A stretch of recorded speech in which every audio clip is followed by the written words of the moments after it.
Assalamualaikum warahmatullahi wabarakatuh. Kami dari kelompok 11 yang beranggotakan yang pertama Najwa Firdausia dengan NIM 2021-031-10041. Yang kedua yaitu Anjani Anjarawati dengan NIM 2021-031-10061. Di sini kami akan menjelaskan tentang konseling individu dan konseling kelompok. Pengertian konseling individu. Pada dasarnya, konseling individu merupakan inisiatif dari siswa sendiri yang dirangkum dari beberapa jurnal dan artikel bahwasanya konseling dapat diartikan sebagai suatu proses yang terjadi dalam hubungan individu lain, yakni yang mengalami masalah atau hambatan-hambatan perkembangan dirinya yang tak dapat diatasinya dengan seseorang profesional yang telah memperoleh latihan serta pengalaman untuk membantu agar klien memecahkan kesulitannya. Masalah yang dimaksud dalam hal ini bukan hanya masalah dalam arti umum, melainkan bisa juga diartikan sebagai apa saja yang berkaitan dengan penunjang siswa atau klien. Tahapan konseling individu. Pelaksanaan konseling individu terhadap siswa sama seperti layanan lain pada umumnya. Pelaksanaan konseling individu juga mempunyai beberapa tahapan kegiatan yang dirangkum dalam buku-buku dasar bimbingan dan konseling.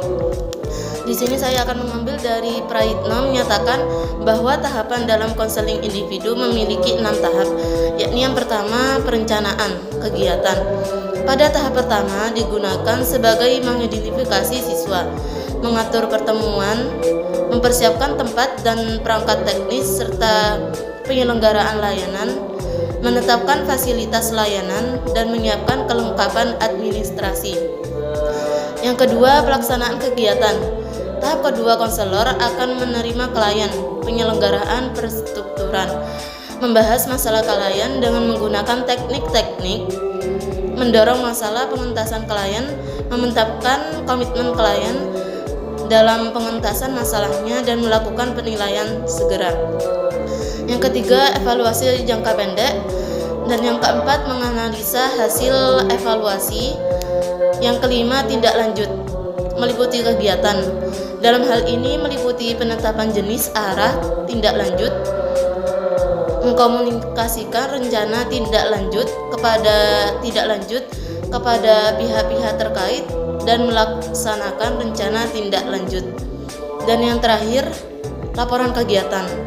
Pada fase terakhir ini digunakan sebagai penyusun laporan layanan konseling individu, menyiapkan laporan kepada kepala sekolah atau madrasah dan pihak lain terkait, dan mendokumentasikan laporan.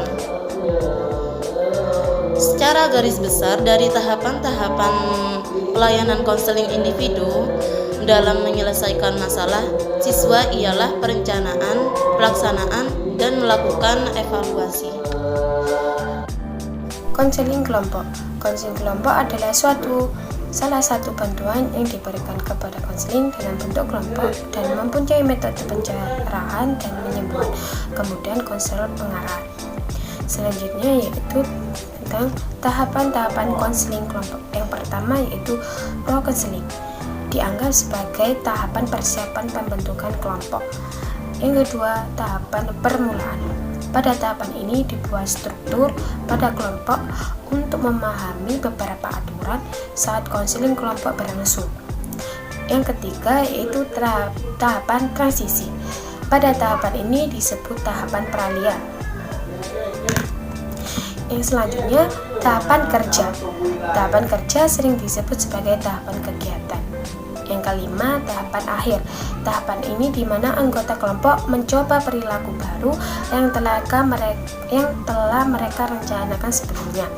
Yang keenam yaitu tahapan terakhir yaitu pasca konseling.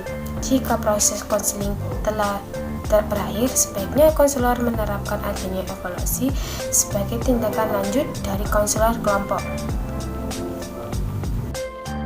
Pelaksanaan konseling individu. Layanan konseling individu pada dasarnya dapat dilakukan kapanpun dan dimanapun, berdasarkan kesepakatan antara konselor dan konseling, serta memperhatikan kenyamanan dan keamanan rahasia klien. Selanjutnya yaitu waktu dan tempat untuk konselor kelompok. Yang pertama, pertimbangan awal tertentu yang harus dibuat. Yang kedua, pengaturan fisik pertemuan. Kelompok bisa dilakukan di mana saja dengan ketentuan bahwa ruang harus cukup luas bagi tiap individu. Yang ketiga, kelompok terbuka dan tertutup. Pada awal pembentukan suatu kelompok, pemimpin akan menentukan apa bentuk kelompok dan akan dibagi menjadi kelompok terbuka dan tertutup. Yang terakhir yaitu jangka waktu dan frekuensi. Dari pertemuan sampai pertengahan tahun 60, lama sesi psikolog konseling biasanya 50 menit bagi individu dan 80-90 menit bagi kelompok. Bahkan di dalam kelompok yang kompak, sedikitnya 60 menit diperlukan untuk interval pemanasan. Sekian dari kelompok kami. Selebihnya mohon maaf kalau salah dan pengucapannya.